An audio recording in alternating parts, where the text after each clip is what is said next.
Casa, una iniciativa del Ministerio de Educación. Quinto grado de secundaria. Bienvenidas y bienvenidos a un nuevo programa de Aprende en Casa para quinto de secundaria. Una iniciativa del Ministerio de Educación para seguir aprendiendo desde casa de manera segura y divertida. Yo soy Mario. Y yo soy Romina. Y como siempre, estamos felices de estar aquí con ustedes. El programa de hoy abordará un tema muy interesante, necesario y urgente que tiene que ver con la diversidad de nuestro país. Diversidad de culturas, de lenguas originarias, de costumbres, de rostros, diversidad de nuestros contextos.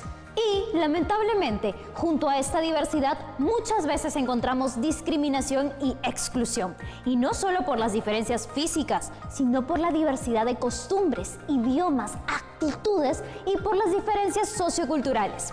Pero, si vamos a hablar de diversidad, comencemos por saber cómo se abordaba esta temática en otras épocas. Y luego nos preparamos para la tarea principal, que es fomentar el bien común y el buen vivir a través de la planificación de un discurso. Por eso, el día de hoy, nuestro programa busca que las y los adolescentes conozcan cómo planificar la escritura de un discurso para fomentar el bien común y el buen vivir. ¿Qué les parece si mejor miramos algunos ejemplos sobre cómo era la diversidad cultural en otras épocas, pero a través de pinturas? Eso nos ayudará a reflexionar sobre si hubo o no igualdad. Aquí tenemos las pinturas de dos grandes artistas. Aquí vemos dibujos del gran cronista peruano de origen indígena, Guamán Poma de Ayala. Él escribió e ilustró un libro que llamó Primer Nueva Crónica y Buen Gobierno. En ese escrito de 1615 se muestra el pasado andino y la grandeza inca. Y en una segunda parte denuncia los abusos de los españoles sobre la población indígena en el Perú. Este sentimiento de que su tierra ha sido expropiada, esto que le escribió Guamán Poma al rey de España en 1615, ¿sigue siendo cierto ahora, 406 años después? Por lo menos parcialmente cierto. Dejamos ahí la pregunta y vamos a mostrarles unas imágenes más. Estas son 3 de la gran cantidad de acuarelas que dejó el artista peruano Pancho Fierro. Él retrató y reflejó la vida y las costumbres de la Lima de inicios del siglo XIX, mostrándonos la diversidad de las clases sociales de ese tiempo. Fierro nació en Lima el 5 de octubre de 1809 y murió a los 70 años, también en Lima, nada menos que el 28 de julio del año 1879. Fue hijo de un blanco español y de una negra esclava, pero él nació y creció libre, porque un hijo de español no podía ser esclavo, según la costumbre de la época. Apreciamos una suerte de privilegio en esos tiempos, para hijas e hijos de españoles y esclavas. Pero volvamos a las 3 acuarelas de Pancho Fierro. La primera representa una procesión musical con bandera y todo, en la que participan solamente la comunidad de afrodescendientes que vivía en esclavitud en esa época. La siguiente es también una escena callejera, pero sus integrantes tienen distintos colores y tonos de piel.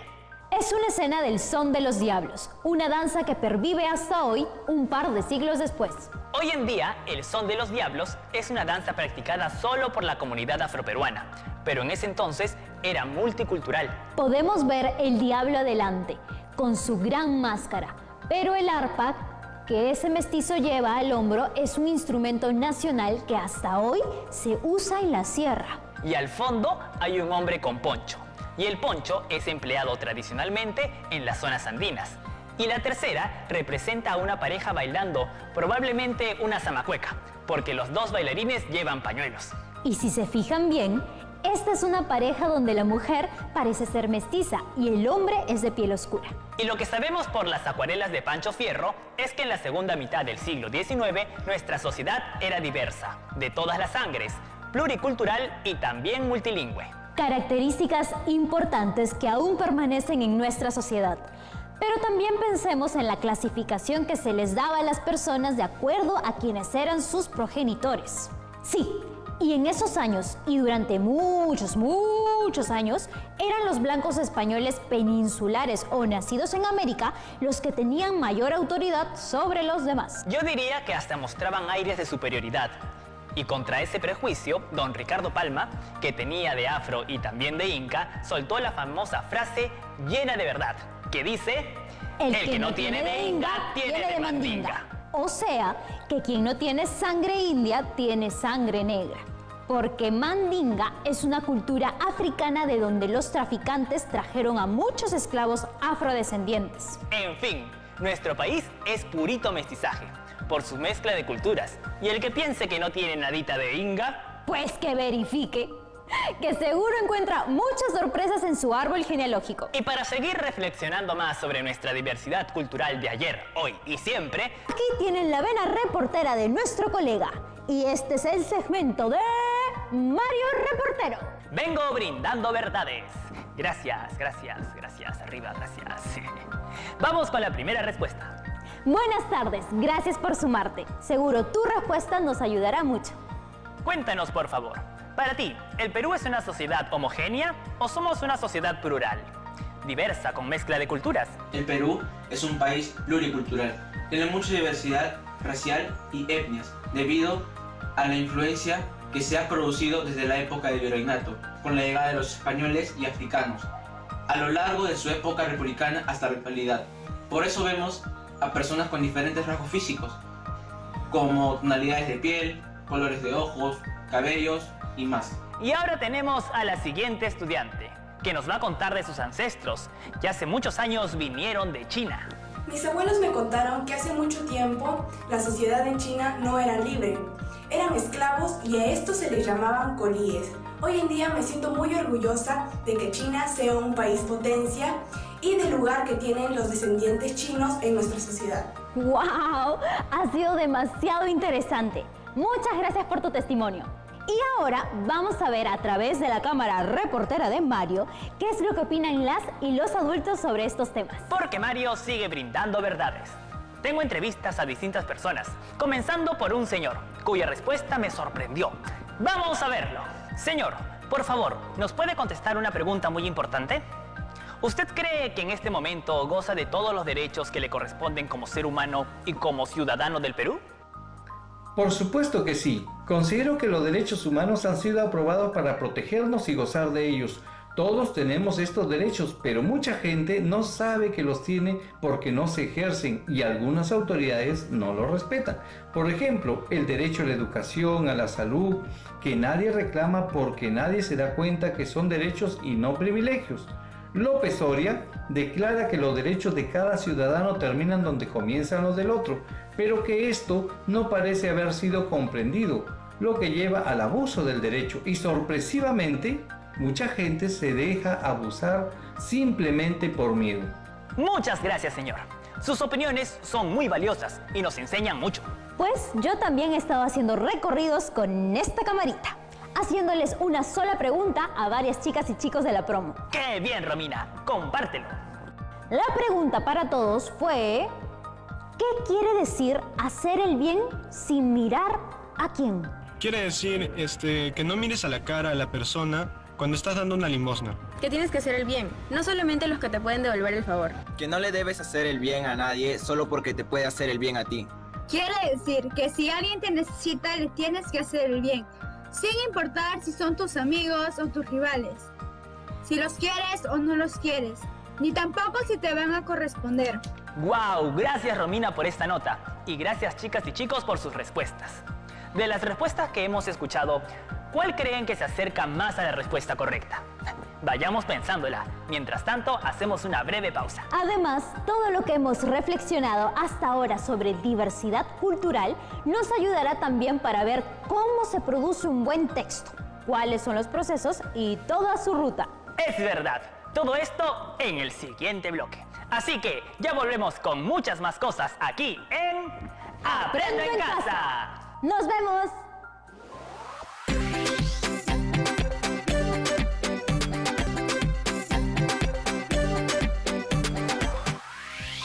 Ya estamos nuevamente juntas y juntos, y esta vez acompañados de nuestro profesor. Un gusto de verlo, profesor. El gusto es mío, Romina y Mario. Durante todo este primer bloque, hemos ido reflexionando sobre nuestra diversidad cultural y la importancia de reconocerla y valorarla para lograr el bien común.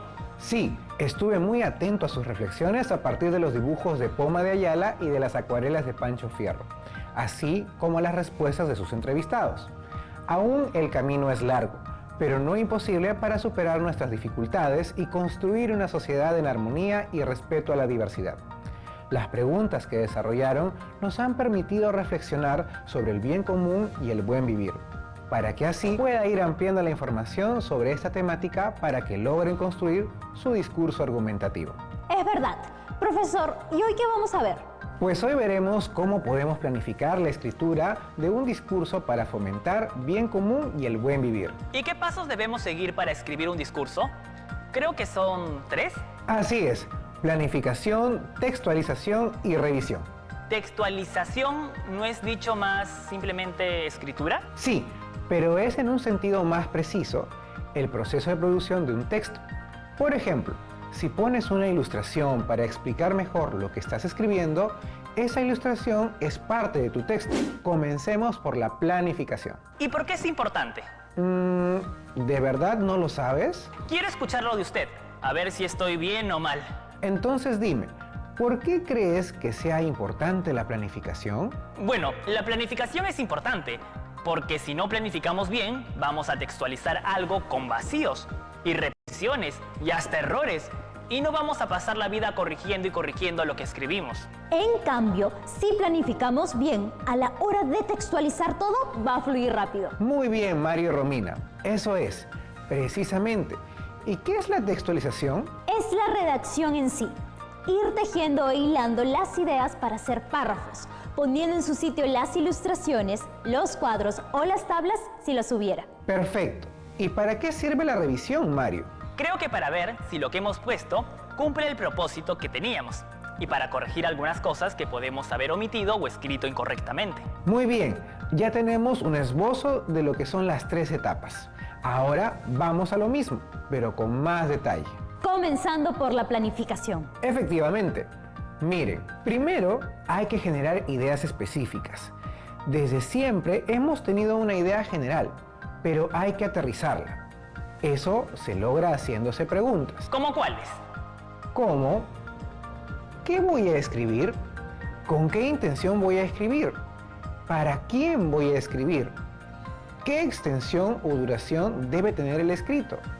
Y muchas más. Pero cada una de esas preguntas puede resultar con varias respuestas, ¿no, profesor? Por supuesto, pero podemos organizarlas para darle coherencia y sentido a lo que vamos a escribir. Profesor, ¿nos comparte el dato de por dónde empezar? Hay que comenzar por el propósito que tenemos al escribir y la intención que tenemos para escribir precisamente eso. ¿Y para quién? Pues miren cuáles son las propiedades del texto. Primero, arriba, a la izquierda, viene la adecuación. O sea, adecuar lo que uno escribe para un determinado público o lector. Hay que tener en cuenta cuáles son sus intereses y necesidades. Es decir, sobre qué quieren conocer o informarse. Hay que conocer a ese público, ¿no es cierto? Ya lo creo, conocerlo muy bien. Solo así podremos definir el registro, o sea, el tono que vamos a usar. Porque una cosa es dirigirse a profesores universitarios y otra distinta dirigirse a estudiantes de primaria. Y ojo, que estoy pensando en formas distintas de expresar el mismo tema. Usando la actitud apropiada y el lenguaje apropiado. Precisamente. Pero volviendo a nuestro cuadrito, luego viene la coherencia. Vale decir que debemos cuidar mucho que ese tema que vamos a tocar esté bien delimitado. Porque si no, podemos comenzar a divagar, ¿no, profesor? Lo peor es salirnos del tema, porque nuestro público pierde de vista para qué nos está leyendo. Eso es grave. Muy grave. Y para que eso no pase, cuidamos que todas las ideas principales giren en torno al tema principal. Eso es difícil, pero se aprende. Muy cierto. Y también tenemos muy en cuenta la estructura de nuestro texto, porque en cada parte hay ciertos argumentos que vamos a desarrollar. Y luego viene... la cohesión, ¿no? Sí. Y la cohesión responde a cómo voy a escribir. Genial. Y lo más divertido. Es de vida o muerte. ¿Interesas o aburres? No hay otra. Profesor, ¿qué hacer para no aburrir al lector? Hay que lograr que el lector siga leyendo de comienzo a fin. Y para eso hay que usar los conectores correctos. que una idea siga a la otra. Los referentes deben estar claros y los marcadores textuales deben dar sentido y secuencia a las ideas que se van expresando. Y no olvidemos la ortografía. Es un criterio importante porque define claramente lo que queremos decir y está presente en todo el proceso de la producción del discurso. Pero miren lo que viene ahora, chicos de la promo. Aquí tenemos completo el proceso de planificación de un texto. Ajá. Comenzamos por identificar la situación comunicativa, es decir, ¿por qué escribimos nuestro discurso argumentativo? O sea, un discurso que plantea argumentos que quiere convencer. Precisamente, esto implica comprender el por qué y el para qué escribimos lo que escribimos y cuál es la necesidad de comunicárselo a una o más personas. O más bien, ¿para qué comunicarle esto? Exacto. Ahora bien, ¿qué queremos lograr con nuestro discurso argumentativo? Ese es nuestro propósito, el cual es convencer, me imagino. Luego tenemos que pensar en el público lector. ¿A quién nos estamos dirigiendo? Adultos o adolescentes, mujeres u hombres, estudiantes o profesionales y así por el estilo. Así es. Luego identificamos la estructura del texto para saber cómo es la forma de nuestro discurso argumentativo. Que me imagino que es una estructura distinta a la de otros textos. Imaginas bien. Y por último, debemos cumplir con las propiedades que debe tener cualquier texto: coherencia, cohesión y adecuación. Y ahora, amigos de la promo, vamos a pasar lo más importante: la estructura del discurso argumentativo. Interesante. Ya lo creo. ¿Pero qué vamos a argumentar? Tú dime. Argumente algo imposible de argumentar para que sirva como ejemplo. Ya sé. Vamos a argumentar que la Tierra es plana. Buena tesis. Y comencemos por el título. Demostrando que la Tierra es plana. Buen título. Expresa la temática y el propósito del discurso. Y vamos a la introducción, donde se indica el para qué del discurso, a qué se debe el discurso, cómo impacta en la sociedad y la temática que se aborda. Yo diría que vamos a demostrar que la Tierra es plana. Ahí están la temática y el propósito. Porque ya demasiada gente se ha creído un imposible por demasiado tiempo. Y a eso se debe que estés dando este argumento. Quieres informar la verdad. Ya es tiempo de corregir esta leyenda de que la Tierra es redonda, que ha tenido a los seres humanos engañados durante siglos. Ahí tienes el propósito: corregir la leyenda y el impacto en la sociedad, que los humanos están engañados. Pasemos a la tesis, o sea, a la idea central: la opinión o punto de vista del autor en relación a una situación. Romina, ayuda. Pues que la Tierra es plana es un secreto guardado por un buen grupo de conocedores. Pero hemos decidido revelarlo porque ya son demasiados siglos de creer lo contrario y ya es hora de echarla a la luz. El terrarredondismo debe terminar. Chicos, su tesis tiene que ser comprobada.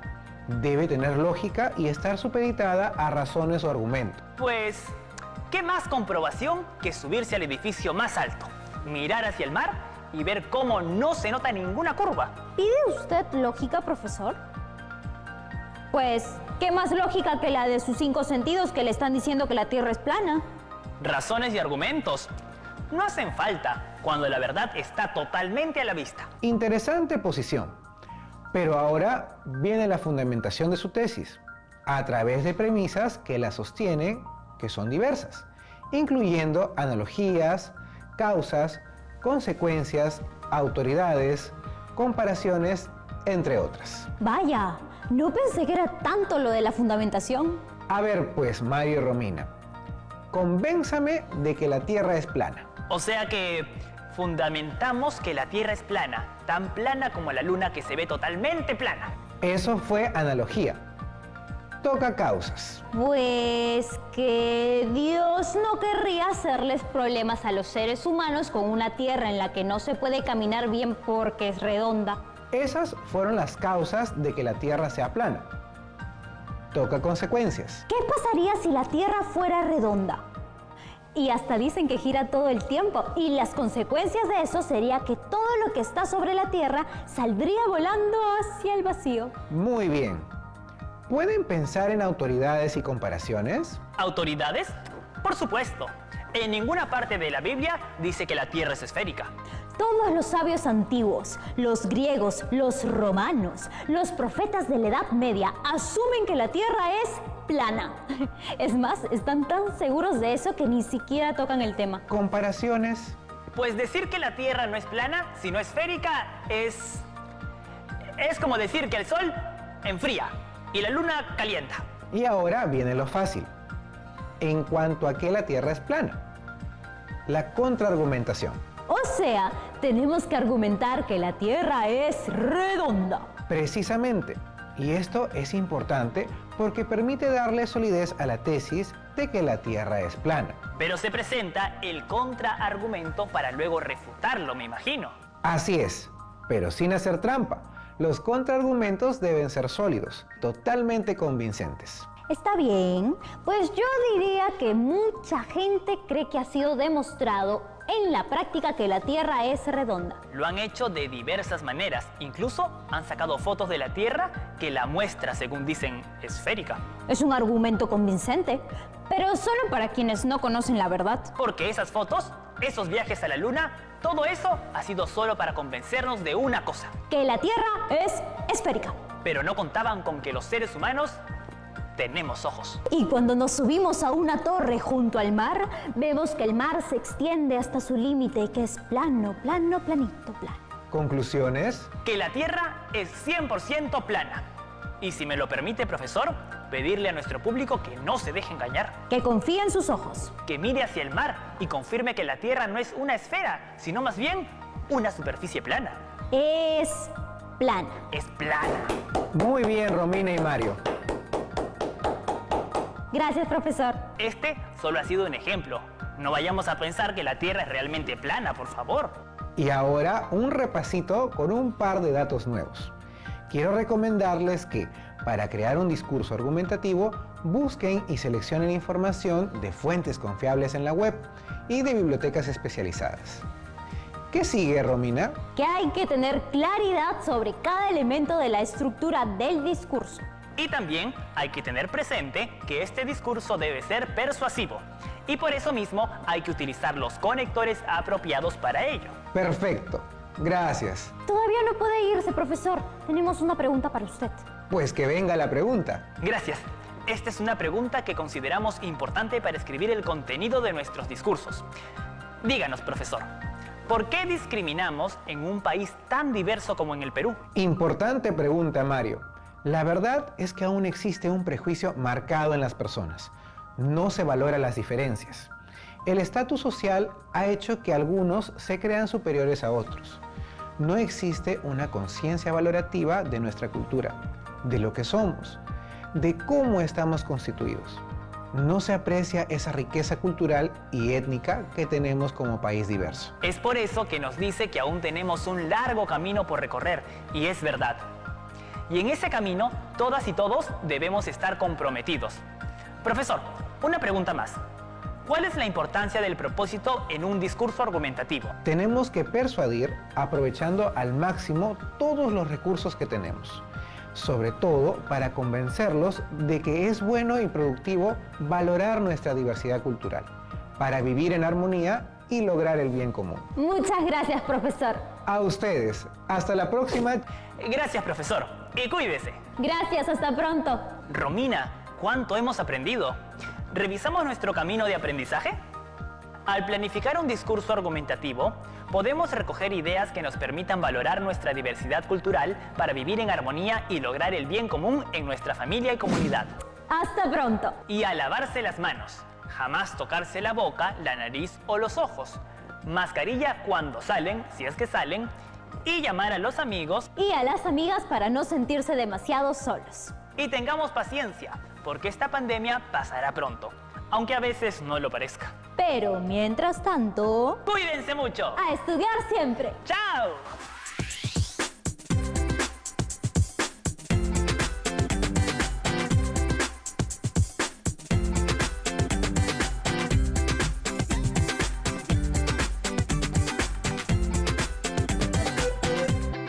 Siempre con el pueblo. Gobierno del Perú.